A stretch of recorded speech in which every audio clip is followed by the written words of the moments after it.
chance to present. I want to build on a comment yesterday that said we were really interested as policymakers, or some of us at least, in how to strengthen immunization programs.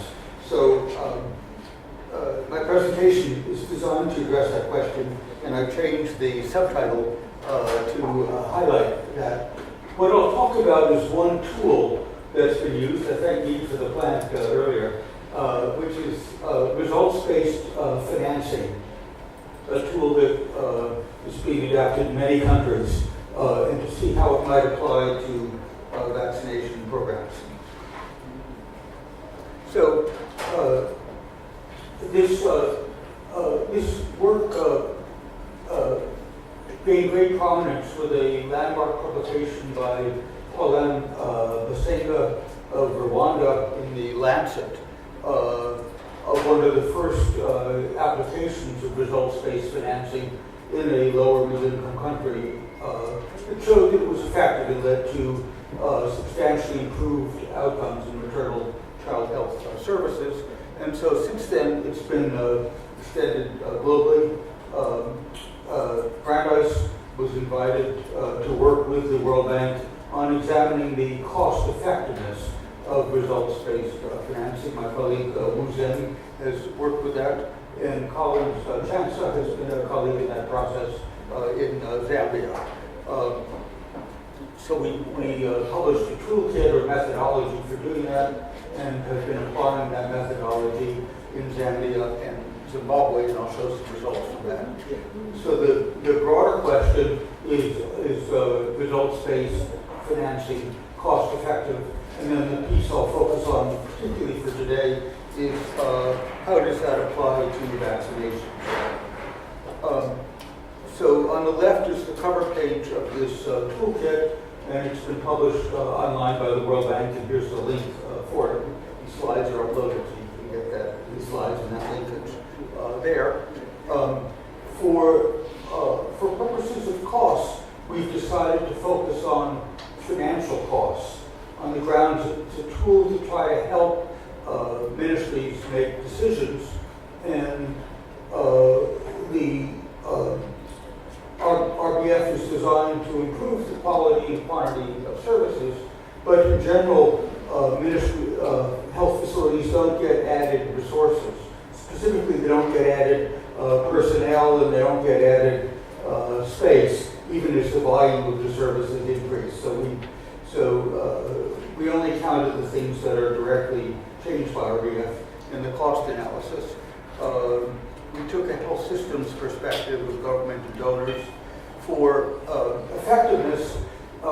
In both of these countries, the World Bank designed a very systematic impact evaluation. Collins was instrumental in that for Zambia, with districts randomized between interventions that got RBF and control districts that did not, with both costs and impacts being available in both kinds of districts. And then we used an existing piece of software called the LiveSave tool to translate the data that came out of the impact evaluation on measures of coverage and quality into LiveSave in maternal child health services, use literature and country data, and then used exit interviews and expert opinion for getting the impact of the quality improvements. In cost effectiveness, it's presented as a ratio in which the numerator is the added cost from RBF, namely the difference in cost per person between a district with RBF and a control district. And the denominator is the improvement in health outcomes that is typically expressed as quality adjusted life years or qualities, again, per person between these two types of districts.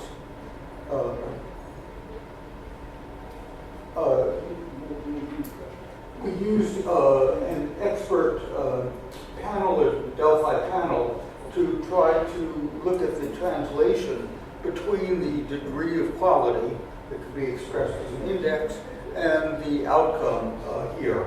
So, as a example, in a postnatal care visit, there are a series of things that are supposed to be done.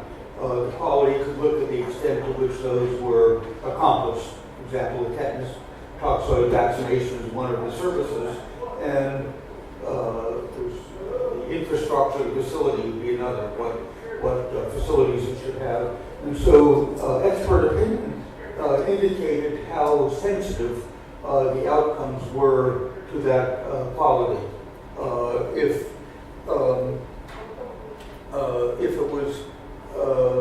you needed essentially almost all the things together to get any quality, sort of like the analogy that some people have of a wagon. So a wagon's supposed to have 4 wheels. If you have 3 of those 4 wheels, the wagon can't really roll very well. So the quality is very sensitive in that case.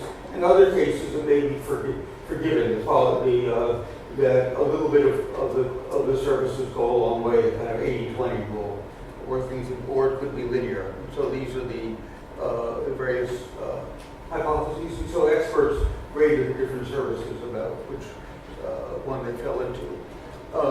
There are a variety of data sources that were assembled together to get the overall effectiveness data.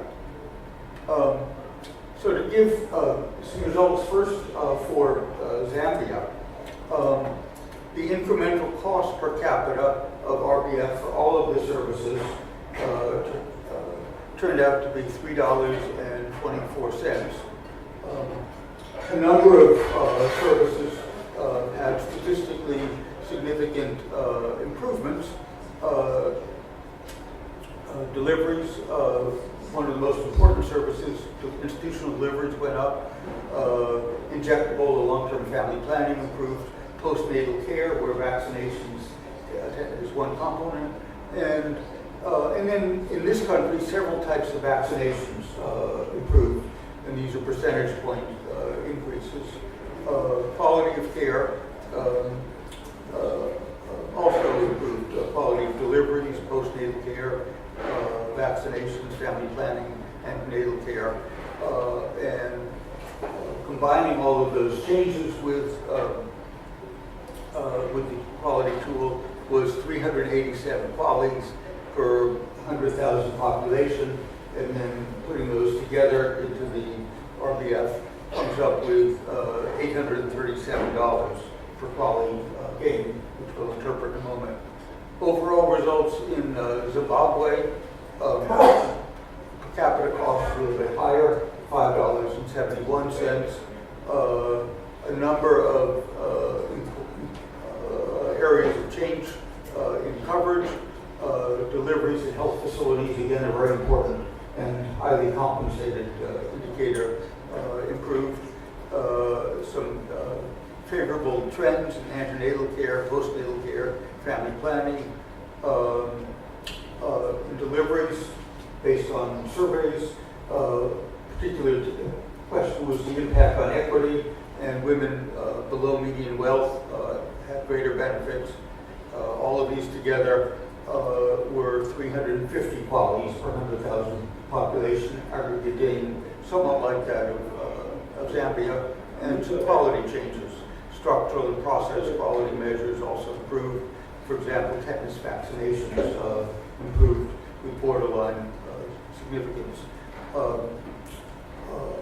The results-based financing program also sought to improve the management of health facilities through coaching, and so the cost effectiveness ended up being $1,640 per quality gain. And so if we interpret these, the tool that the World Health Organization has recommended is to compare the cost effectiveness with the per capita GDP of a country. In the case of Zambia, if it's less than 1 time the per capita GDP, it's considered highly cost effective by this criteria. And if it's greater than 1 but less than 3 times, it's considered cost effective, and so the result in Zimbabwe fell in that category and was cost effective.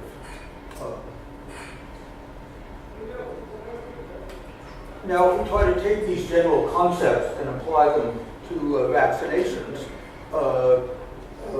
there's a lot of potential in this application. Vaccinations are routinely measured, and RBF, with a payment schedule, rewards facilities based on those, and then the facilities then translate part of those payments down to a part of that is a direct compensation to the staff of those facilities. Both quality and quantity are measurable, and in both of these countries, the rigorous impact evaluation, allowed evaluations. A challenge in vaccinations is that the coverage is already quite high, so there's a lot of payment. If the coverage, as we'll see, is on the order of 80 to 90%, a lot of payment is given out simply if you maintain the existing level of coverage. Facilities gain a lot of money. On one hand, it's nice for the staff, but the incentive impact is relatively small because the only potential for improving is the rate between the 80 and 100%. So it's limited by the ceiling effect. An implementation challenge in Zimbabwe, there were sometimes administrative delays in getting the money to the health facilities and thus to the workers. And anytime RBF is used, there's a fear about crowd out, that the incentivized facilities would cause staff to divert their attention to the incentivized and away from the non-incentivized. If that happened, the crowd could have adverse impacts. Some of the things that were improvements observed were some improvements in coverage in Zambia. Vaccinations and postnatal care will see improved, and structural quality improved. So let's go through some of the results in vaccinations in Zimbabwe. So here we have the mean level at baseline, and they're pretty good. We say DTP3, the classic marker, was 0.717 at baseline in the RBF. Controls, they were randomly assigned, with some chance variation, a little bit less. At midline, 1 to 2 years later, they had improved, and then the impact estimate is a difference in difference estimate here, and then age significance. To help us go through this series of charts, I put in a little green line to remind us here. Is that 2 minutes? Thanks. Okay.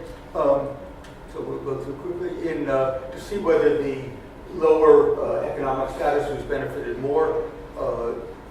Just looked at that, and the answer was no. It was the same.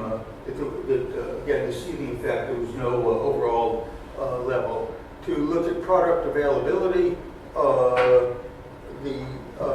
again, pentavalent vaccines had a high availability, a ceiling effect. So there was no improvement there, although RBF did improve the availability of drugs generally.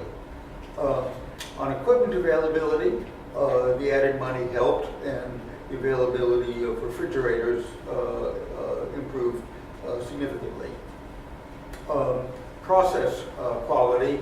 So here's a place where quality measures could help. And again, one of the interventions that's recommended is missed opportunities.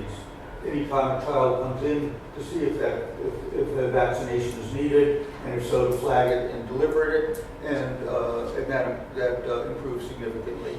Postnatal quality, vaccinations there, as this chart shows, these are data by quarter, and also improved. Again, something that's often low, and so it had substantial scope for improvement, and did. Crowd out was examined by looking at a number of non-incentivized facilities, non-incentivized services. I've picked one example here, which is diabetes care. If crowd out had occurred, diabetes care might have dropped a lot, but it didn't. It was at least the same, possibly improved. So there was a kind of general halo effect, at least no crowd out on any of the services that were observed. And so some conclusions now. So first, the payments under RBF should reward not only attainments but also improvements. And Collins has told me that in Zambia, at the next phase, this idea is being implemented. So a baseline level is obtained, and the rewards for higher levels above that. One might pay providers for critical supportive services, such as in remote areas, transport for staff or for patients, private emergency services for obstetrical services. To get people in, community health workers that many health systems have play a critical role in encouraging that. And they could also be incentivized. Rwanda is already doing that. To increase revenue, cost sharing might be done through higher levels of the system, hospital services. The method that Uli Griffiths presented might be a tool towards looking at the scope for doing that. And just trying to go back here. So and then the last